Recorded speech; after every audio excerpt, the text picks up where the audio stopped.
6 বছর পর বৈঠকে Donald Trump Xi Jinping epic সম্মেলনের ফাঁকে আলোচনা গুরুত্ব পাচ্ছে বাণিজ্য তাইওয়ান ইস্যু গণমাধ্যমের প্রতিবেদন। মার্কিন সমর দফতরকে পারমাণবিক অস্ত্র পরীক্ষার নির্দেশ প্রেসিডেন্টের। খাদ্য সহায়তা বন্ধের পরিকল্পনার অভিযোগ ট্রাম্প প্রশাসনের বিরুদ্ধে 25 অঙ্গরাজ্যে মামলা। যুদ্ধবিরতির মধ্যে গাজায় ইসরায়েলি হামলায় নিহত বেড়ে 109, বেশিরভাগই শিশু, বিশ্বজুড়ে নিন্দা। ফিলিস্তিনি বন্দীদের সঙ্গে রেড ক্রসের সাক্ষাতে তেল আবিবের নিষেধাজ্ঞা।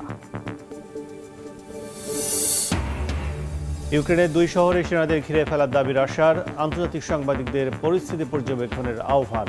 ইউরোপের সীমান্ত থেকে সেনা কমাচ্ছে যুক্তরাষ্ট্র।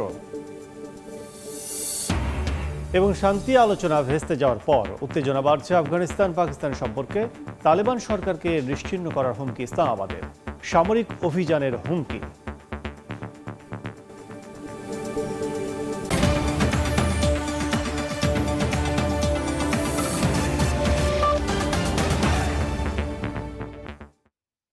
আন্তর্জাতিক সময়ের সঙ্গে আছে আমি কাজল আব্দুল্লাহ। দীর্ঘ 6 বছর পর বৈঠকে বসেছেন মার্কিন প্রেসিডেন্ট ডোনাল্ড ট্রাম্প ও চীনের প্রেসিডেন্ট শি জিনপিং। আজ দক্ষিণ কোরিয়ার বুসান শহরে এপেক সম্মেলনের ফাঁকে 2 নেতা বৈঠকে বসেন। গাজায় যুদ্ধবিরতি চুক্তিতে গুরুত্বপূর্ণ ভূমিকা রাখায় ট্রাম্পকে ধন্যবাদ জানিয়েছেন শি। আন্তর্জাতিক গণমাধ্যম বলছে আলোচনার টেবিলে বিরল খনিজ, সয়াবিন বাণিজ্য ও তাইওয়ান ইস্যু গুরুত্ব পাচ্ছে। 2019 সালে প্রথমবারের মতো চীনের প্রেসিডেন্ট শি জিনপিং এর সঙ্গে বৈঠক করেন মার্কিন প্রেসিডেন্ট ডোনাল্ড ট্রাম্প। দক্ষিণ কোরিয়ার বুসান শহরে বৃহস্পতিবার এপেক সম্মেলনের সাইডলাইনে 2 নেতার বৈঠক হয়। দ্বিতীয় মেয়াদে যুক্তরাষ্ট্র ক্ষমতায় বসার পর বেইজিং এর সঙ্গে বাণিজ্য বিষয়ক একাধিক খাতে দ্বন্দ্বে জড়িয়ে পড়ে ট্রাম্প প্রশাসন। এর মধ্যেই আলোচনার টেবিলে তারা। ট্রাম্প সেই বৈঠকে কি বিষয়ে আলোচনা হতে পারে তা নিয়ে আগে থেকেই চলে নানা বিশ্লেষণ। প্রতিরক্ষা ও ইলেকট্রনিক্স শিল্পে অন্যতম উপাদান বিরল খনিজ। এই খাতের সাপ্লাই চেইনে রয়েছে চীনের প্রায় একচ্ছত্র আধিপত্য। আবার এই খাতে যুক্তরাষ্ট্রেরও ব্যাপক আগ্রহ। ফলে স্বাভাবিকভাবেই ধরে নেওয়া হয় ট্রাম্প সে আলোচনার কেন্দ্রে থাকবে বিরল খনিজের বিষয়টি।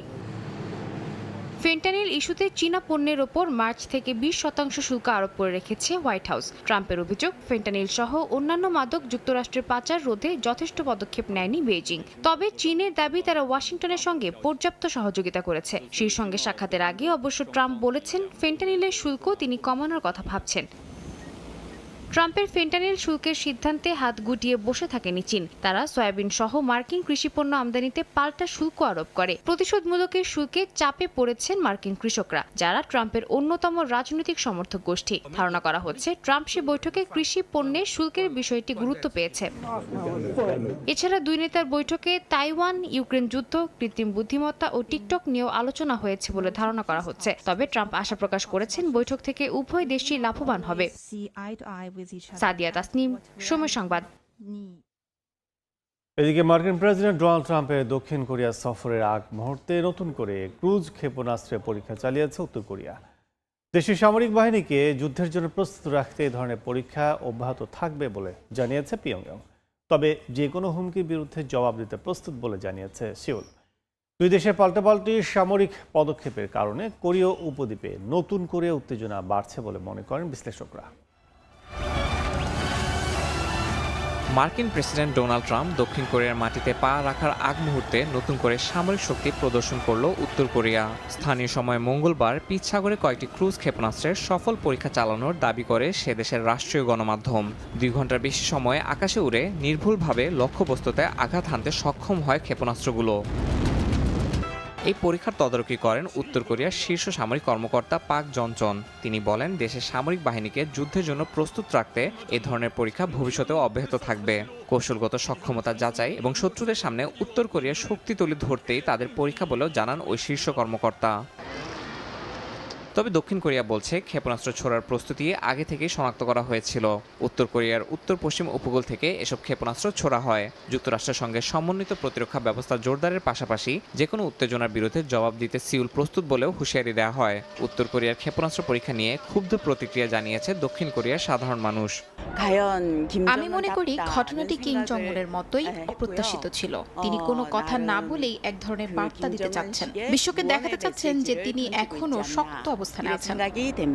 উত্তর কোরিয়ার এমন সময় এ পরীক্ষা চালালো যখন এপেক সম্মেলনে অংশ নিতে দক্ষিণ কোরিয়ায় সফর করছেন মার্কিন প্রেসিডেন্ট ডোনাল্ড ট্রাম্প। সম্মেলনের ফাঁকে দক্ষিণ কোরিয়ার প্রেসিডেন্টের সঙ্গে বৈঠক করবেন মার্কিন প্রেসিডেন্ট। এমনকি চীনা প্রেসিডেন্ট শি জিনপিং এর সঙ্গেও বৈঠক হওয়ার সম্ভাবনা রয়েছে।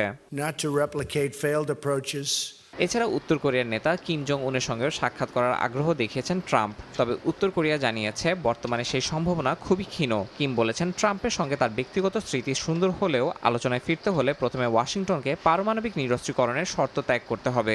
নিরাপত্তা বিশ্লেষকরা বলছেন নিজেদের অবস্থানে অটল থাকার বিষয়ে যুক্তরাষ্ট্রকে জানান দিতে ক্ষেপণাস্ত্রের পরীক্ষা চালিয়েছে উত্তর কোরিয়া।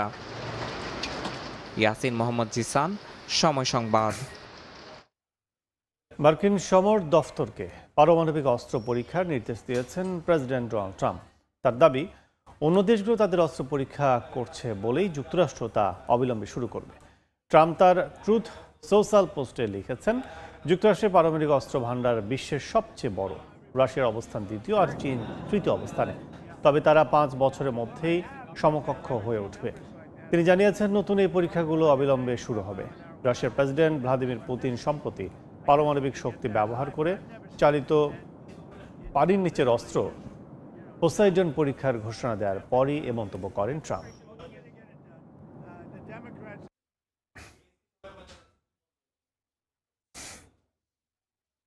ট্রাম্প প্রশাসনের বিরুদ্ধে যুক্তরাষ্ট্রের 25টি অঙ্গরাজ্যে মামলা হয়েছে। নিম্ন আয়ের মার্কিনদের খাদ্য সহায়তা বন্ধের পরিকল্পনা গ্রহণ করায় এ মামলা দায়ের করা হয়েছে।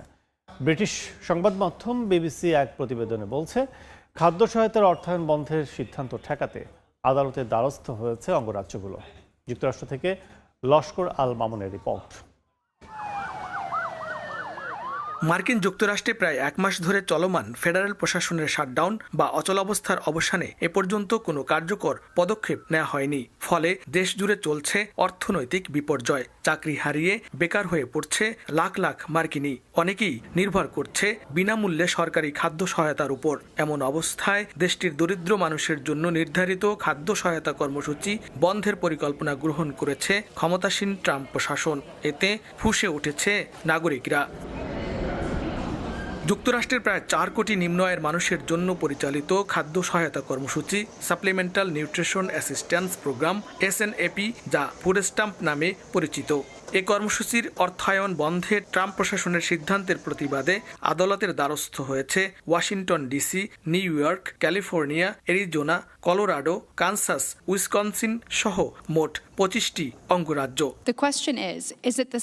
মামলায় বলা হয়েছে SNAP কর্মসূচির আওতায় খাদ্য সহায়তা বন্ধ হলে খাদ্য নিরাপত্তাহীনতা, অনাহার, অপুষ্টি সহ নানাভাবে মারাত্মকভাবে ক্ষতিগ্রস্ত হবে দরিদ্র নাগরিকরা।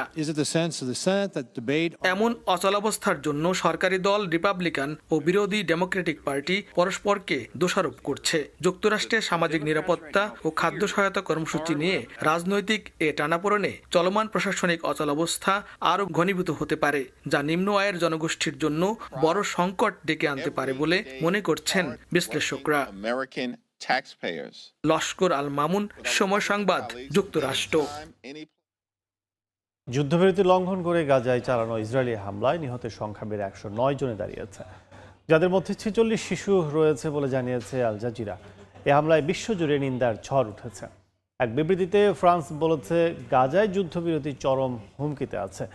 হামাস উপত্যকার শাসনভার ছেড়ে দেওয়ার ইচ্ছা প্রকাশের পরই এমন হামলাকে হতাশাজনক বলে আখ্যা দিয়েছেন কাতারের প্রধানমন্ত্রী। এছাড়া হামলার ঘটনায় নিন্দা ও গভীর উদ্বেগ জানিয়েছে ইরান ও জাতিসংঘ। এদিকে ফিলিস্তিনি বন্দীদের সঙ্গে রেড ক্রসের সাক্ষাতের উপর নিষেধাজ্ঞা আরোপ করেছে ইসরায়েল। এবারের যুদ্ধবিরতি স্থায়ী হবে এমন আশায় বুক বেঁধে থাকা ফিলিস্তিনিদের রক্তে আবারও লাল হলো গাজা। চুক্তি লঙ্ঘন করে আকাশপথে চালানো ইসরায়েলি হামলায় বেড়েছে হতাহতের সংখ্যা। হাসপাতালে আবারও ভিড় আহতদের। ফের কান্নায় ভারী হয়ে উঠছে উপত্যকা। যুদ্ধবিরতি লঙ্ঘন করে ইসরায়েলি হামলার তীব্র নিন্দা ও উদ্বেগ জানিয়েছে আন্তর্জাতিক সম্প্রদায়। কাতারের প্রধানমন্ত্রী শেখ মোহাম্মদ বিন আব্দুল রহমান আল থানি বলেছেন, চুক্তি ভেঙে এ ধরনের হামলা হতাশাজনক। তিনি বলেন, গাজার শাসনভার ছেড়ে দেওয়ার ইচ্ছা প্রকাশ করেছে হামাস। কাতার চেষ্টা করছে তাদের অস্ত্র ত্যাগে রাজি করাতে। ইসরায়েলি হামলার পর ফ্রান্স উদ্বেগ জানিয়ে বলেছে গাজায় যুদ্ধবিরতি চরম হুমকির মুখে পড়েছে। এক বিবৃতিতে তারা জানায় গাজার স্থিতিশীলতা ও শান্তি প্রক্রিয়া ভূমিকা রাখার চেষ্টা করছে প্যারিস। ইরান বলেছে ইসরায়েল গাজা ও লেবাননে বারবার যুদ্ধবিরতি লঙ্ঘন করেছে। তেহরানে এক সংবাদ সম্মেলনে দেশটির পররাষ্ট্র মন্ত্রণালয়ের মুখপাত্র অভিযোগ করেন অঞ্চলটির অর্থনৈতিক উন্নয়ন ও পুনর্গঠনে বাধা দিতে চায় তেল আবিব। গাজায় ইসরায়েলি হামলার তীব্র নিন্দা জানিয়েছে জাতিসংঘ। সংস্থাটির মহাসচিব আন্তোনিও গুতেরেস যুদ্ধবিরতি বজায় রাখার ও মানবিক সহায়তা ব্যাহত না করার আহ্বান জানিয়েছেন। একই সঙ্গে তিনি যুদ্ধবিরতি টিকিয়ে রাখার চলমান কূটনৈতিক প্রচেষ্টা, বিশেষ করে মিশর, কাতার, তুরস্ক এবং যুক্তরাষ্ট্রের মধ্যস্থতার প্রশংসা করেছেন। এদিকে গাজায় ফের হামলা চালিয়ে আন্তর্জাতিক সম্প্রদায়ের তোপের মুখেই ফিলিস্তিনি বন্দীদের সঙ্গে রেড ক্রসের সাক্ষাতের ওপর নিষেধাজ্ঞা দিয়েছে ইসরায়েল। প্রতিরক্ষা মন্ত্রী ইসরায়েল কাতসের দাবি, কারাগারে বন্দী ফিলিস্তিনিদের সঙ্গে রেড ক্রসের সদস্যরা দেখা করলে ইসরায়েলের জাতীয় নিরাপত্তার জন্য হুমকি তৈরি হতে পারে। গোয়েন্দাদের কাছে এমন তথ্য আছে। তার এমন সিদ্ধান্তের তীব্র নিন্দা জানিয়ে হামাস বলেছে এটি বন্দীদের মানবাধিকারের লঙ্ঘন। আন্তর্জাতিক সম্প্রদায় ও মানবাধিকার সংস্থাগুলোকে এ বিষয়ে হস্তক্ষেপের আহ্বান জানিয়েছে সংগঠনটি। ফারহাদ চৌধুরী, সময় সংবাদ। গাজার গণহত্যায় মদদ দিয়েছে ভারতের টাটা গ্রুপ। চাঞ্চল্যকর এই তথ্য প্রকাশ করেছে নিউ ইয়র্ক ভিত্তিক মানবাধিকার সংস্থা সালাম। সংস্থাটির প্রতিবেদন বলছে ফিলিস্তিনে ইসরায়েলি দখলদারিত্ব, সামরিক আগ্রাসনে অস্ত্র, প্রতিরক্ষা ও ডিজিটাল প্রযুক্তি সরবরাহ করেছে ভারতীয় প্রতিষ্ঠান। তবে এ বিষয়ে এখনও কোনো মন্তব্য করেনি টাটা গ্রুপ। 2023-এর 7 অক্টোবরের রাতে ইসরায়েলের উপর হামাসের হামলার পর থেকেই তেল আবিবের প্রতি নমনীয় হতে দেখা যায় ভারতকে। ইসরায়েলের ওপর হওয়া তথাকথিত অবিচার বিষয়ে প্রতিনিয়ত সহমর্মিতা দেখিয়ে গেছে মোদী প্রশাসন। যেখানে নিরীহ গাজাবাসীর আর্তনাদ ও ধূলিসাৎ হয়ে যাওয়া শহরগুলো নিয়ে তেমন মুখ খুলতে দেখা যায়নি নয়াদিল্লিকে। উল্টো এবার গাজায় হওয়া আগ্রাসনের সঙ্গে ভারতীয় ব্যবসা প্রতিষ্ঠানের সম্পৃক্ততা উঠে এসেছে গণমাধ্যমের সামনে। নিউ ইয়র্ক ভিত্তিক মানবাধিকার সংস্থা সালামের প্রতিবেদন বলছে ফিলিস্তিনে ইসরায়েলি দখলদারিত্ব, নজরদারি ও সামরিক আগ্রাসনের সঙ্গে ভারতের টাটা গ্রুপ ওতপ্রোতভাবে জড়িত। 2 বছরেরও বেশি সময় ধরে চলা যুদ্ধে ইসরায়েলকে অস্ত্র, প্রতিরক্ষা ও ডিজিটাল প্রযুক্তি সরবরাহের মাধ্যমে আগ্রাসনের জ্বালানি জুগিয়ে গেছে প্রতিষ্ঠানটি। তাই তাদের ভারত ইসরায়েল বন্ধুত্বের মূল সহায়ক হিসেবে উল্লেখ করা হয়েছে। তবে এসব অভিযোগের কোনো জবাব দেয়নি টাটা গ্রুপ। সালামের প্রতিবেদনে দাবি করা হয় ইসরায়েলি বিমান বাহিনীর ব্যবহৃত F-16 যুদ্ধ বিমানের ডানা ও AH-64 আপাশে অ্যাটাক হেলিকপ্টারের ফিউজলেজগুলো টাটা অ্যাডভান্স সিস্টেমস লিমিটেড সরবরাহ করে থাকে। প্রতিষ্ঠানটি ইসরায়েল অ্যারোস্পেস ইন্ডাস্ট্রিজের সঙ্গে অংশীদারিত্বে ব্যারাক 8 ক্ষেপণাস্ত্রের জন্য গুরুত্বপূর্ণ কমান্ড সিস্টেমও সরবরাহ করে। স্থলযানের ক্ষেত্রে টাটা মোটরস ও তার সহযোগী প্রতিষ্ঠান জাগুয়ার ল্যান্ড রোভার তেল আবিবকে এমডিটি ডেভিড হালকা সাজোয়াযানের গুরুত্বপূর্ণ যন্ত্রাংশ দেয়, যেগুলো পশ্চিম তীরে দখলদারি অভিযান চালাতে ব্যবহৃত হয়। ফিলিস্তিনে ইসরায়েলি নজরদারিতে ব্যবহৃত cloud computing system project Nimbus সরবরাহ করে টাটা কনসালটেন্সি সার্ভিসেস। প্রতিবেদন অনুযায়ী ভারত, ইসরায়েল ও যুক্তরাষ্ট্রের মধ্যে যে প্রতিরক্ষা নেটওয়ার্ক গড়ে উঠছে তাতে টাটা একটি কেন্দ্রীয় ভূমিকা পালন করছে। যদিও তাদের যুদ্ধভিত্তিক অর্থনীতিকে দাতব্য কার্যক্রম ও ক্রীড়া খাতে বিনিয়োগের মাধ্যমে আড়াল করার চেষ্টা চলছে বলেও দাবি করা হয়। এই অবস্থায় এই অংশীদারিত্বের পেছনে পুঁজিবাদী মনোভাব, আঞ্চলিক প্রভাব বিস্তার এবং ইহুদিবাদের সঙ্গে হিন্দুত্ববাদী মতাদর্শের মিলই কারণ বলে উল্লেখ করা হয়েছে। সাদিয়া তাসনিম, সময় সংবাদ। আন্তর্জাতিক সময় আরও থাকছে। শক্তিশালী হারিকেন মেলিসার আঘাতে ক্যারিবীয় অঞ্চলে 30 জনের প্রাণহানি, বিদ্যুৎহীন লাখো মানুষ। ঘূর্ণিঝড় মন্থার আঘাতে ভারতের অন্ধ্রপ্রদেশে মৃতের সংখ্যা 2।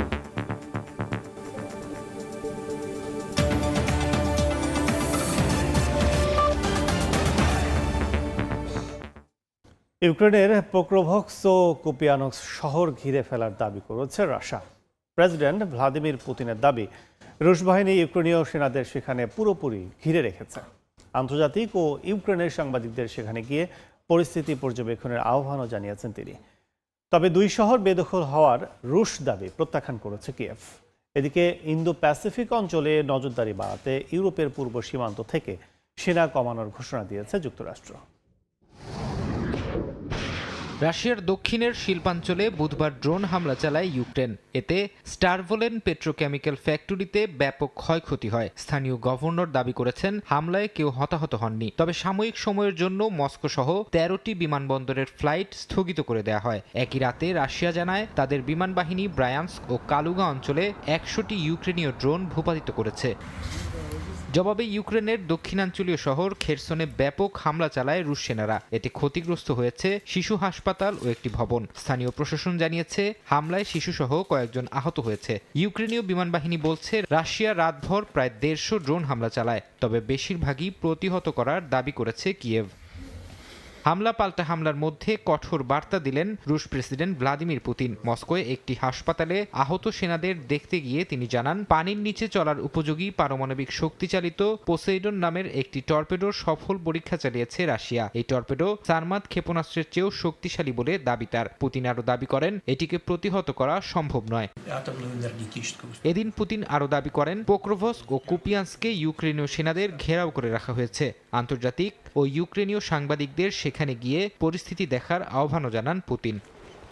এদিকে রাশিয়া যখন একের পর এক বিধ্বংসী ক্ষেপণাস্ত্রের সফল পরীক্ষা চালানোর দাবি করছে, ঠিক তখন নিজেদের কৌশলগত অবস্থান পুনর্বিন্যাস করছে যুক্তরাষ্ট্র। রোমানিয়ার প্রতিরক্ষা মন্ত্রণালয় জানিয়েছে ইউরোপের পূর্ব সীমান্ত থেকে সেনা কমানোর ঘোষণা দিয়েছে মার্কিন প্রশাসন। ইন্দো প্যাসিফিক অঞ্চলকে এই মুহূর্তে যুক্তরাষ্ট্র প্রাধান্য দিচ্ছে বলেও জানায় তারা। ফারহাদ চৌধুরী, সময় সংবাদ।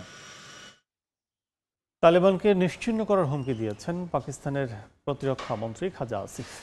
ইস্তাম্বুলে পাকিস্তান ও আফগানিস্তানের শান্তি আলোচনা ভেস্তে যাওয়ার পর সামাজিক মাধ্যম এক্স এ কথা বলেন তিনি।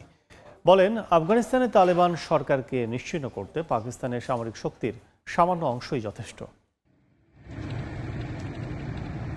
চলতি মাসে কাবুল সহ আফগানিস্তানের বিভিন্ন স্থানে পাকিস্তানের বিমান হামলার জবাবে তালেবান সরকার সীমান্ত জুড়ে পাকিস্তানি সামরিক পোস্টে পাল্টা আঘাত হানে। এরপর স্বল্প সময়ের যুদ্ধবিরতি হলেও নতুন করে সংঘর্ষে প্রাণ হারান পাকিস্তানি সেনা ও তালেবান যোদ্ধারা। এমন উত্তপ্ত পরিস্থিতিতে অচল হয়ে পড়ে সীমান্ত। এরপর তুরস্ক ও কাতারের মধ্যস্থতায় অনুষ্ঠিত হয় 3 দিনব্যাপী ইস্তাম্বুল আলোচনা, যদিও শেষ হয়েছে কোনো ফলাফল ছাড়াই। বৈঠকের মূল উদ্দেশ্য ছিল সীমান্তে সহিংসতা বন্ধ করা এবং পাকিস্তানি তালেবানের হামলা ঠেকানো। কিন্তু ইসলামাবাদের অভিযোগ আফগান প্রতিনিধি দল আলোচনা থেকে বারবার সরে গিয়ে মূল ইস্যুকে এড়িয়ে গেছে। আলোচনা ভেস্তে যাওয়ার পর পাকিস্তানের প্রতিরক্ষামন্ত্রী খাজা আসিফ এক্সে কড়া হুঁশিয়ারি দেন। বলেন তালেবান সরকারকে নিশ্চিহ্ন করতে পাকিস্তানের পূর্ণ শক্তির এক কণাও লাগবে না। তিনি বলেন যদি পরিস্থিতি তেমন হয় তবে তোরাবোরার মতো পতনের দৃশ্য আবারও দেখা যাবে। এদিকে পাকিস্তানের তথ্যমন্ত্রী আতাউল্লাহ তারার বলেন আফগান পক্ষ ইচ্ছে করেই বিভ্রান্তি তৈরি করেছে, যে কারণে আলোচনা থেকে কোনো কার্যকর সমাধান পাওয়া যায়নি। এছাড়া আলোচনার ব্যর্থতায় উদ্বেগ প্রকাশ করেছে জাতিসংঘ। তবে পাকিস্তানের নিরাপত্তা কর্মকর্তারা জানিয়েছেন দেশের নাগরিকদের সুরক্ষা এখন সবচেয়ে গুরুত্বপূর্ণ বিষয়। প্রয়োজনে সীমিত সামরিক অভিযানে যেতে প্রস্তুত তারা। নাদিম মারজান, সময় সংবাদ। ক্যারিবীয় অঞ্চলের শক্তিশালী হারিকেন ম্যালিসার আঘাতে অন্তত 30 জনের মৃত্যু হয়েছে। এর মধ্যে কেবল হাইতিতেই মারা গেছেন 25 জন। হারিকেনের তাণ্ডবে লণ্ডভণ্ড হয়ে গেছে কিউবার উপকূলীয় এলাকা। এখনও অনেক এলাকা তলিয়ে আছে পানির নিচে। জ্যামাইকার ম্যালিসার আঘাতের পর এখনও সচল হয়নি বেশিরভাগ জায়গার বিদ্যুৎ ও ইন্টারনেট সংযোগ। 3 দেশের তাণ্ডবের পর হারিকেনটি বাহামা দ্বীপপুঞ্জের দিকে অগ্রসর হচ্ছে। অন্যদিকে ঘূর্ণিঝড় মন্থার আঘাতে ভারতের অন্ধ্রপ্রদেশে মৃতের সংখ্যা বেড়ে 2 জনে দাঁড়িয়েছে। কিউবা উপকূলে শক্তিশালী হারিকেন মেলিসার আঘাতের পর উঠে আসছে এর ভয়াবহ তাণ্ডবের চিত্র। ঘন্টায় প্রায় 200 কিলোমিটার গতির ঝড়ে বিপর্যস্ত জনপদ। সাগর কিছুটা শান্ত আর বাতাস কমে যাওয়ায় বাসিন্দারা ফিরছেন নিজ নিজ এলাকায়। গ্রানমা, সান্তিয়াগো দে কিউবা, গুয়ান্তানামো, হোলগুইন ও লাস তুনাস প্রদেশে ব্যাপক ক্ষয়ক্ষতি হয়েছে। এখনও অনেক এলাকা তলিয়ে আছে পানিতে। মেলিসার প্রভাবে ক্ষয়ক্ষতি হয়েছে হাইতির দক্ষিণ উপকূলে। নদীর পানি উপচে বেশ কয়েকজনের মৃত্যুর খবর পাওয়া গেছে। বহু ঘরবাড়ি ধসে গেছে। স্থানীয় মেয়র জানান ধ্বংসস্তূপের নিচে এখনও অনেকে আটকা আছেন। এর আগে মঙ্গলবার জ্যামাইকায় আঘাত হানে মেলিসা। এখনও দেশটির বেশিরভাগ জায়গায় বিদ্যুৎ ও ইন্টারনেট সংযোগ বিচ্ছিন্ন আছে। দক্ষিণ উপকূলের অ্যালিগেটর পন্ড এলাকায় সবচেয়ে বেশি ক্ষয়ক্ষতি হয়েছে। সাগর তীরের ঘরবাড়ি ও মাছ ধরার নৌকা উড়ে গেছে ঝড়ে। ক্ষতিগ্রস্ত হয়েছে শত শত একর কৃষিজমি। অন্যদিকে ভারতের অন্ধ্রপ্রদেশ উপকূলে আঘাত হানার পর ঘূর্ণিঝড় মন্থা দুর্বল হয়ে গভীর নিম্নচাপে পরিণত হয়েছে। রাজ্যের বেশ কয়েকটি জেলায় ক্ষয়ক্ষতির চিত্র উঠে আসছে। বেড়েছে মৃতের সংখ্যাও। অন্তত 1.5 লাখ একর জমির ফসল নষ্ট হয়েছে বলে জানিয়েছে স্থানীয় প্রশাসন। মুখ্যমন্ত্রী চন্দ্রবাবু নাইডু ক্ষতিগ্রস্ত এলাকা পরিদর্শন করে জানিয়েছেন বেশিরভাগ বিদ্যুৎ কেন্দ্র পুনরায় সচল করা হয়েছে। ফারহাদ চৌধুরী, সময় সংবাদ। তুরস্কে দেশীয় প্রযুক্তিতে তৈরি প্রথম যুদ্ধ ট্যাঙ্ক আনুষ্ঠানিকভাবে সেনাবাহিনীর কাছে হস্তান্তর করেছে এরদোয়ান সরকার। রাজধানী আঙ্কারায় আলতাই ট্যাঙ্ক উদ্বোধন করেছেন দেশটির প্রেসিডেন্ট রিসেপ তাইপ এরদোয়ান। দেশীয় প্রতিরক্ষা শিল্প স্বনির্ভরতার নতুন যুগে প্রবেশ করেছে বলে মন্তব্য করেন তিনি। প্রতি মাসে 8টি আলতাই ট্যাঙ্ক ও 10টি নতুন প্রজন্মের সাজোয়া যান উৎপাদনের পরিকল্পনা রয়েছে তুরস্ক সরকারের। তুরস্কের রাজধানী আঙ্কারায় বিএমসি কারখানায় আলতাই ট্যাঙ্ক তৈরির কারখানা উদ্বোধন করেন দেশটির প্রেসিডেন্ট রিসেপ তাইপ এরদোয়ান। দীর্ঘ পরীক্ষামূলক পর্যায় শেষে এই ট্যাঙ্কগুলো সেনাবাহিনীর কাছে আনুষ্ঠানিকভাবে হস্তান্তর করা হয়। আলতাই ট্যাঙ্ক তুরস্কের প্রযুক্তিতে নতুন এক যুগের সূচনা করেছে বলে জানান এরদোয়ান। ট্যাঙ্কের সক্ষমতা যাচাইয়ে এরই মধ্যে 35,000 কিলোমিটার সড়কপথে পরীক্ষা ও 3,700টি লাইভ ফায়ার ট্রায়াল সম্পন্ন হয়েছে। আলতাই ট্যাঙ্কে সংযোজিত হয়েছে আধুনিক fire control system, laser range finder ও ইমেজ স্টেবিলাইজেশন প্রযুক্তি, যা দূরপাল্লায় নির্ভুল লক্ষ্যভেদে আঘাত হানতে সক্ষম। প্রকল্প অনুযায়ী 250টি আলতাই ট্যাঙ্ক সেনাবাহিনীর কাছে হস্তান্তর করা হবে, যার ভেতর 85টি T1 এবং 165টি T2 ট্যাঙ্ক। বর্তমানে তুরস্কের প্রতিরক্ষা খাতে বিদেশি নির্ভরতা 20% নিচে নেমে এসেছে, যা 2 দশক আগে ছিল 80%-এরও বেশি। বিএমসি কোম্পানির কারখানায় এরই মধ্যে শুরু হয়েছে ব্যাপক উৎপাদন। কারখানাটির আয়তন প্রায় 8,40,000 বর্গমিটার, যার মধ্যে 63,000 বর্গমিটার জুড়ে রয়েছে ইনডোর প্রোডাকশন লাইন। এ কারখানা থেকে প্রতি মাসে 8টি আলতাই ট্যাঙ্ক ও 10টি আলতুক সাজোয়া যান তৈরি হবে। এতে কর্মরত থাকবেন 1,500-এর বেশি প্রযুক্তিবিদ ও কর্মী। অর্জিতা শেহজিন, সময় সংবাদ। ইতালিতে আশঙ্কাজনক হারে কমছে জন্মহার। এতে দেশটির অর্থনৈতিক ও সামাজিক কাঠামোতে তৈরি হচ্ছে নানামুখী চ্যালেঞ্জ। জন্মহারের পতন এতটাই গুরুতর যে এটিকে জাতীয় জরুরি অবস্থা হিসেবে দেখছে প্রশাসন। ইতালি থেকে হাসান মাহমুদের তথ্য, ছবি নিয়ে রিপোর্ট। ইতালি দক্ষিণ ইউরোপের একটি দেশ। সমৃদ্ধ ইতিহাস, সংস্কৃতি, শিল্পকলা এবং মনোরম প্রাকৃতিক সৌন্দর্যের জন্য পরিচিত। ইউরোপীয় ইউনিয়নের প্রতিষ্ঠাতা সদস্য এবং পশ্চিমা সংস্কৃতির অন্যতম জন্মভূমি হিসেবেও বিবেচিত ইতালি। উন্নত আর সমৃদ্ধ দেশটি বর্তমানে জনসংকটে পড়েছে। জাতীয় পরিসংখ্যান ব্যুরো ISTAT এর তথ্য অনুযায়ী ইতালিতে জন্মহার ইতিহাসের সর্বনিম্ন পর্যায়ে নেমে এসেছে। 2024 সালে মাত্র 3,70,000 নতুন জন্ম রেকর্ড করা হয়েছে। 1861 সালে ইতালি একীভূত হওয়ার পর থেকে এটি সর্বনিম্ন জনসংখ্যা এবং টানা 16তম বছরের মতো জন্মহার হ্রাস। চলতি বছর এই পরিস্থিতি আরও অবনতির দিকে। 2025 সালের প্রথম 7 মাসে 1,98,000-এর কম নবজাতক জন্মগ্রহণ করেছে, যা গত বছরের একই সময়ের তুলনায় 6.3% কম। এছাড়া প্রজনন হার কমে দাঁড়িয়েছে মাত্র 1.13%, যা গত বছরের রেকর্ড সর্বনিম্ন হার 1.18% থেকেও কম। ইতালিতে জন্মের হার হ্রাস এবং এটি খুবই একটি উদ্বেগের বিষয়। আমরা আসলে ইতালিতে যারা প্রবাসীরা আছি তারা কিন্তু ইতালির অর্থনৈতিক অবস্থা এগিয়ে নেওয়ার জন্য ভালো একটা ভূমিকা রাখছি এবং এই দেশের যারা বৃদ্ধ রয়েছেন তাদের কাজগুলি কিন্তু আমরা প্রবাসীরাই করে থাকি। সো আমি মনে করি ইতালিয়ান সরকারের আমাদের এই প্রবাসীদের প্রতি আইনগতভাবে আরও সহনশীল হওয়া উচিত। সরকার যদি আমাদের প্রয়োজনীয়তা মনে করে তাহলে আমাদের নিরাপত্তা নিশ্চিত করতে হবে এবং আমাদের সুযোগ সুবিধা আরও বৃদ্ধি করতে হবে এবং নাগরিকত্ব আইন শিথিল করতে হবে এবং যাতে জন্মসূত্রে নাগরিকত্ব দিতে পারে। জন্মহারের এই লাগামহীন পতন এবং মানুষের গড় আয়ু বাড়ায় ইতালির কর্মক্ষম জনসংখ্যা ক্রমশ বয়স্ক হয়ে উঠছে। ISTAT এর পূর্বাভাস অনুযায়ী এই প্রবণতা কর্মী বাহিনীতে এক বিশাল পরিবর্তনের ইঙ্গিত দিচ্ছে। 2050 সালের মধ্যে 55 থেকে 64 বছর বয়সী কর্মক্ষম মানুষের সংখ্যা গত বছরের 61% থেকে বেড়ে 70% উন্নীত হতে পারে। একই সময়ে 65 থেকে 74 বছর বয়সী মানুষের মধ্যে কাজের সন্ধানকারী বা কর্মক্ষম মানুষের হার 11% বেড়ে 16% দাঁড়াতে পারে। এতে ভবিষ্যতে কর্মী বাহিনীর একটি বৃহত্তর অংশ প্রবীণ হবে, যা উৎপাদনশীলতা, পেনশন ব্যবস্থা ও স্বাস্থ্য সেবার উপর ব্যাপক চাপ সৃষ্টি করতে পারে।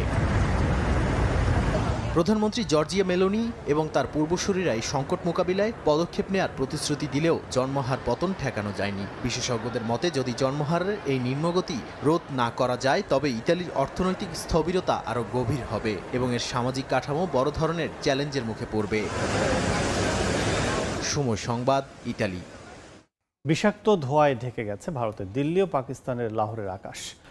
বুধবার দিল্লির বায়ু দূষণের মাত্রা বিপদসীমা ছাড়াই। বায়ুমান বিষয়ক সংস্থা IQ এয়ার এর মতে লাহোরের বায়ুমান সূচক 435-এ পৌঁছেছে, যা অত্যন্ত বিপজ্জনক।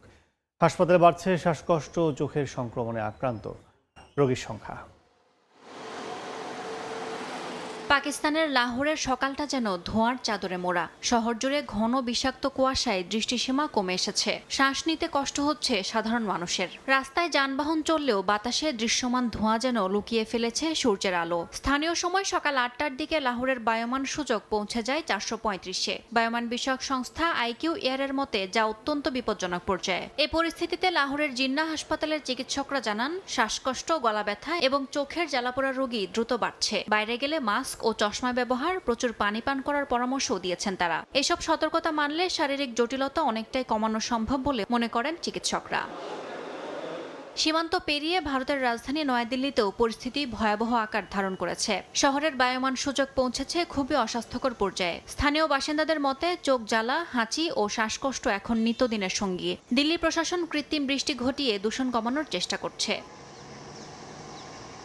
এদিকে পাঞ্জাবে চলছে খড় পোড়ানো নিয়ন্ত্রণের প্রশাসনের অভিযান। কারণ কৃষি জমির ফসলের গোড়া পোড়ানো থেকেই ছড়িয়ে পড়ছে বিপুল ধোঁয়া। এখনই কঠোর ব্যবস্থা না নিলে এই ধোঁয়ায় হয়ে উঠতে পারে নিঃশব্দ মৃত্যুর কারণ বলে মনে করছেন সংশ্লিষ্টরা। ইয়াসমিন অনন্যা, সময় সংবাদ। আবাসন খাতে বাংলাদেশিদের সঠিকভাবে বিনিয়োগে ব্রোকারেজ হাউস গঠন করেছে প্রবাসী আবাসন ব্যবসায়ীরা। আমিরাতের বিখ্যাত প্রতিষ্ঠানগুলোকে নিয়ে মাসব্যাপী আবাসন মেলার আয়োজন করেছে তারা। এর ফলে প্রবাসীরা রেমিটেন্স প্রবাহের পাশাপাশি নানা সুযোগ সুবিধার দিক নির্দেশনাও পাবে বলে মনে করেন অনেকে। বিস্তারিত শিবলি আল সাদিকের রিপোর্টে। বিশ্বের বিত্তশালীদের কাছে দুবাই হচ্ছে অন্যতম নিরাপদ আবাসস্থল। তাই নিরাপদ বিনিয়োগ, আবাস, নিরাপত্তা ও উন্নত জীবনযাপনের লক্ষ্যে দুবাই হচ্ছে অনেকের পছন্দের জায়গা। এই প্রতিযোগিতায় বাংলাদেশি বিত্তশালীদের দৌড়ও কম নয়। তবে যারা বাংলাদেশ থেকে দুবাইয়ে সরাসরি এসে প্রপার্টি কেনার জন্য বিনিয়োগ করেছেন তাদের বেশিরভাগ ব্রোকারেজ হাউস হচ্ছে ভারত এবং পাকিস্তানের। এই কারণে বাংলাদেশি ব্যবসায়ীদের সক্ষমতা ও গ্রাহকদের সঙ্গে সম্পর্ক বাড়ানোর লক্ষ্যে দুবাই ওয়ার্ল্ড ট্রেড সেন্টারে বাংলাদেশি ব্রোকারেজ হাউস ও দুবাইয়ের খ্যাতনামা বেশ কয়েকটি রিয়েল এস্টেট কোম্পানি নিয়ে আবাসন মেলার আয়োজন করা হয়েছে। আমি চাচ্ছি কি আমার বাংলাদেশি কোম্পানির মধ্যে কিছু ওনাদেরকে প্রফিটেবল বিজনেস মানে যদি ইনভেস্ট করে প্রফিটেবল হবে সেজন্য আমি চাচ্ছি যত বেশি বিনিয়োগ এখানে হবে তত বেশি একটা সম্ভাবনা থাকবে যে বেশি ওপেন হওয়ার। বাংলাদেশ সরকার যদি এই দেশের সরকারের সাথে একটা সম্পর্ক ভালো লাগে, আমরা যারা এখানে বসবাস করি, আমাদের জন্য, আমরা যারা ব্যবসা করি, আমাদের জন্য কিন্তু ভালো হবে এবং বাংলাদেশের রেমিটেন্স আরও বৃদ্ধি পাবে। অনুষ্ঠানে আগত আবাসন ব্যবসায়ীরা জানান, বাংলাদেশের আবাসন শিল্পে বিনিয়োগ করে অনেক প্রবাসী প্রতারণার শিকার হয়েছেন। সেই প্রতারণা থেকে মুক্তি পেতে এখন থেকে বাংলাদেশি ব্রোকারেজ হাউজের মাধ্যমে দুবাই বসে বাংলাদেশের জমি এবং ফ্ল্যাটের মালিকানা বুঝে নিতে পারবেন প্রবাসীরা। এতে দেশে রেমিটেন্স প্রবাহের পাশাপাশি বিদেশে নানা সুযোগ সুবিধার সঠিক দিক নির্দেশনা পাবেন বাংলাদেশিরা। প্রবাসী যারা আছে তাদের জন্য আমরা চাচ্ছি তারা যেন দেশে বিনিয়োগ করতে পারে। অনেক ক্ষেত্রে দেখা যায় আমাদের দেশের টাকা বাইরে আসে, আমরা মনে করি না, বাইরের টাকা বাইরে যারা ইনকাম করছেন তাদেরকে একটা সুনির্দিষ্ট এবং একটা সঠিক জায়গায় যেন আমরা দিতে পারি, যেন তারা প্রতারিত না হয়। রিয়েল এস্টেটের ভালো বিজনেস, এখন যে রিয়েল এস্টেট বিজনেস করতে পারছে তারা অনেক ডেভেলপার হচ্ছে, অনেক বেনিফিটেড বিজনেস, কিন্তু আমরা বাংলাদেশের মানুষ আমরা করতে পারছি না। এই সুবিধাটা সবচেয়ে বেশি বেনিফিট নিচ্ছে ইন্ডিয়া। ব্যবসায়ীরা জানান, দুবাইয়ে আবাসন খাতে 2 মিলিয়ন দিরহাম বিনিয়োগ করলে 10 বছরের গোল্ডেন ভিসা দেওয়া হচ্ছে। সেই সঙ্গে দেওয়া হচ্ছে নানা সুযোগ সুবিধাও। 2023-24 সালে বহু বাংলাদেশি দুবাইয়ের আবাসন শিল্পে বিনিয়োগ করলেও বর্তমানে ভিজিট ভিসা বন্ধ থাকায় বিনিয়োগ কিছুটা কমেছে বলে জানান ব্যবসায়ীরা। তবে যাদের রেসিডেন্স ভিসা রয়েছে তাদের অনেকে বিনিয়োগ অব্যাহত রেখেছেন। সেই সঙ্গে বাংলাদেশের নানা অস্থিরতার কারণে দুবাই আবাসন খাতে প্রবাসী বিনিয়োগে বেড়েছে বলে জানান তারা। শিবলি আল সাদিক, সময় সংবাদ, সংযুক্ত আরব আমিরাত। মাত্র 20 মিনিটেই মানসিক প্রশান্তি। লন্ডনের কোর্ট ওল্ড গ্যালারিতে এক পরীক্ষায় দেখা গেছে চিত্রকর্ম দেখলে শরীরে স্ট্রেস ও প্রদাহের মাত্রা নাটকীয়ভাবে কমে আসে, এমনটাই জানিয়েছে কিংস কলেজ লন্ডনের গবেষকরা। শুধু চিকিৎসা নয়, শিল্প হতে পারে মানসিক আরোগ্যের নতুন পথ, এমন ইঙ্গিত দিচ্ছে কোর্ট ওয়ার্ল্ড গ্যালারি এক গবেষণা। লন্ডনের ঐতিহাসিক এই গ্যালারিতে 50 জন অংশগ্রহণকারীর ওপর গবেষণা চালান কিংস কলেজের ফিজিওলজিস্ট ডক্টর টনি উডসের দল। অংশগ্রহণকারীদের একটি দলকে দেখানো হয় মানের এ বার অ্যাট দ্য ফোলিজ বার্ডসের সহ 5টি বিখ্যাত চিত্রকর্ম, আর অন্য দলকে একই ছবি কপি আকারে গ্যালারির বাইরে পরিবেশে। গবেষণা দেখা যায়, যারা গ্যালারিতে মূল চিত্রকর্ম দেখেছেন তাদের শরীরে স্ট্রেস হরমোন কর্টিসলের মাত্রা গড়ে 22% কমেছে, যেখানে কপি ছবির দর্শকদের ক্ষেত্রে তা মাত্র 8%। একই সঙ্গে ইন্টারলিউকিন 6 ও টিউমার নেক্রোসিস ফ্যাক্টর আলফা নামের প্রদাহসূচক 2 প্রোটিনের মাত্রাও কমে যায় প্রায় 30%।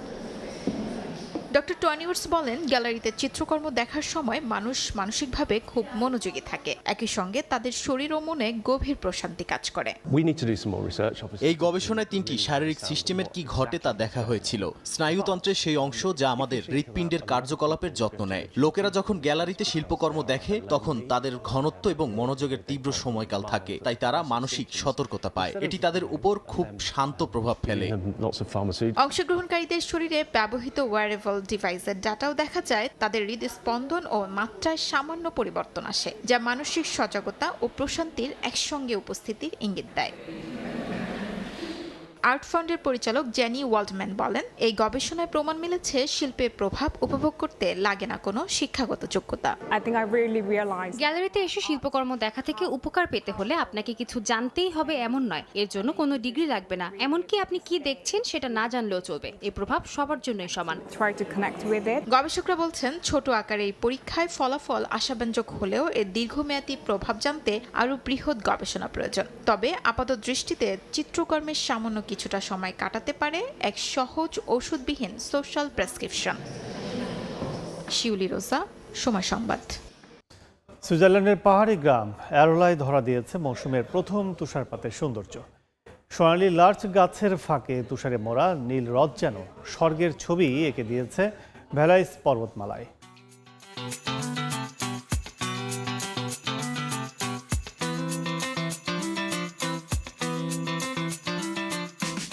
বরফের সাদা চাদরে ঘেরা নীল হ্রদ, পাশে পাহাড় আর সোনালী গাছের সারি। শীতের প্রথম ছোঁয়ার অপূর্ব মেলবন্ধনের সৃষ্টি হয়েছে সুইস পাহাড়ে। ভ্যালাইস ক্যান্টনের পাহাড়ি গ্রাম অ্যারোলায় স্থানীয় সময় মঙ্গলবার সকাল থেকেই দেখা মেলে মৌসুমের প্রথম তুষারপাতের। প্রায় 2000 মিটার উচ্চতার এ গ্রাম জুড়ে তুষারে ঢেকে যায় সোনালী লার্চ গাছগুলো। স্থানীয়দের কাছে এটি ব্লু লেক, যার নীলাভ আভা তৈরি হয় হ্রদের নিচে থাকা শৈবাল ও হিমবাহের মাটির যৌথ প্রতিক্রিয়ায়। প্রায় 20 সেন্টিমিটার পুরো তুষারে ঢেকে গেছে চারপাশের পথ। এমন মনোরম দৃশ্য দেখতে ভিড় জমিয়েছেন পর্যটক আর স্থানীয়রা। কেউ ছবি তুলছেন, কেউ বা হাঁটছেন বরফের পথ ধরে। শীতের আগমনী বার্তা নিয়ে যখন সাদা তুষারে ঢেকে যাচ্ছে পাহাড়, তখনও রং হারায়নি শরতের শেষ লার্চ পাতা। সেই সোনালী রঙের ছোঁয়াতেই আরো উজ্জ্বল হয়ে উঠেছে হ্রদের নীল জলে প্রতিফলিত দৃশ্য। প্রকৃতির এমন রঙের মেলবন্ধন ধারণে ব্যস্ত আগত সবাই। ইয়াসমিন অনন্যা, সময় সংবাদ। ময়লা কুড়িয়ে বিশ্ব চ্যাম্পিয়ন। হ্যাঁ, এমনই ঘটনা দেখা মিলল জাপানের টোকিও শহরে, যেখানে লাল সবুজের প্রতিনিধি হিসেবে অংশ নেয় টিম বাংলাদেশ। চ্যাম্পিয়ন না হলেও বিশ্বের আরও 32 দেশের মতো তাদের অংশগ্রহণ ছিল ময়লা কুড়ানোর এই প্রতিযোগিতায়। নির্দেশনা পেতেই শুরু দৌড়, তবে এটা কোনো দৌড় প্রতিযোগিতা নয়। লড়াইটা মূলত আবর্জনা কুড়ানোর। 3 জনের দল, অংশগ্রহণকারী দেশের সংখ্যা 33। স্বাগতিক জাপান ছাড়াও যুক্তরাষ্ট্র আছে বাংলাদেশ, শ্রীলঙ্কার প্রতিনিধিরাও। টোকিওর মতো শহরে আবর্জনা খুঁজে পাওয়াটা কঠিন, তবুও 45 মিনিট ধরে চলল ময়লা খোঁজার লড়াই। চ্যাম্পিয়ন টিম জাপানের স্মাইলস স্টোরি। দলটার প্রতিনিধির বিশ্বাস, এমন সুস্থ প্রতিযোগিতা অব্যাহত থাকলে পৃথিবীর মতো পরিষ্কার হবে মানুষের হৃদয়। আগের আসরে 22টি দেশ ছিল, তবে এবার তা বেড়ে 33 হয়েছে। আমার বিশ্বাস প্রতিদিন যদি বিশ্বের আরো অনেক জায়গায় এ ধরনের কাজের পরিধি বাড়ে, তাহলে পৃথিবীর মতো ধীরে ধীরে আমাদের হৃদয়ও পরিষ্কার হবে। আর তেমনটা হলে পৃথিবীতে আবারও আনন্দ উদযাপন হবে, দুনিয়া জুড়ে শান্তি ছড়িয়ে যাবে। জাপানিজে এই লড়াইয়ের নাম স্পোগমি। স্পো মানে খেলা, গমির অর্থ আবর্জনা কুড়োনো। এবার অনুষ্ঠিত হলো দ্বিতীয় আসর। অবশ্য চাইলেই এই বিশ্বকাপে অংশ নেয়ার সুযোগ নেই, পেরোতে হবে বাছাই পর্ব। আর লড়াইটা কেবল ময়লা কুড়োনোয় সীমাবদ্ধ নয়, 45 মিনিট শেষে আরো যোগ হবে 20 মিনিট। ওই সময়ের মাঝে নির্দিষ্ট ক্যাটাগরিতে জমা করতে হবে নির্দিষ্ট ধরনের বর্জ্য। বিশ্বের 33 দেশের অংশগ্রহণে এই প্রতিযোগিতার ব্যাপ্তি বেড়েছে অনেক। নানান প্রান্তের নানান প্রতিনিধি লড়াই ছাপিয়ে এমন ভালো কাজের প্রশংসা করেছে সবাই। যে জিনিসগুলোর প্রতি আগ্রহ আছে তা করতে আমাদের ভীষণ ভালো লাগে, তাই আমার মতো দল হিসেবে আমরা আমাদের সর্বোচ্চটা দিয়েছি। ভালো জিনিস করতে পারাটা বরাবরই ভালো লাগে আমাদের। স্পোগমির উদ্বোধনে ব্যতিক্রমী সব আয়োজন করেছে আয়োজকরা। প্রতি দলের প্রতিনিধিদের নিয়ে হয়েছে কসপ্লে শো। এছাড়াও অনুসরণ করা হয়েছে অন্যান্য বৈশ্বিক আসরের নিয়ম। ডিফেন্ডিং চ্যাম্পিয়নরা ট্রফি হস্তান্তর করে নতুন চ্যাম্পিয়নদের কাছে। সাব্বির মিথুন, সময় সংবাদ। আন্তর্জাতিক সময়ের শীর্ষ সংবাদগুলো জানিয়ে দিচ্ছে আরেকবার। 6 বছর পর বৈঠকে Donald Trump Xi Jinping, epic সম্মেলনের ফাঁকে আলোচনা। গুরুত্ব পাচ্ছে বাণিজ্য তাইওয়ান ইস্যু, গণমাধ্যমের প্রতিবেদন। মার্কিন সমর দফতরকে পারমাণবিক অস্ত্র পরীক্ষার নির্দেশ প্রেসিডেন্টের। খাদ্য সহায়তা বন্ধের পরিকল্পনার অভিযোগ, ট্রাম্প প্রশাসনের বিরুদ্ধে 25 অঙ্গরাজ্যে মামলা। এবং যুদ্ধবিরতির মধ্যে গাজায় ইসরায়েলি হামলায় নিহত বেড়ে 109, বেশিরভাগই শিশু, বিশ্বজুড়ে নিন্দা। ফিলিস্তিনি বন্দীদের সঙ্গে রেড ক্রসের সাক্ষাতে তেল আবিবের নিষেধাজ্ঞা।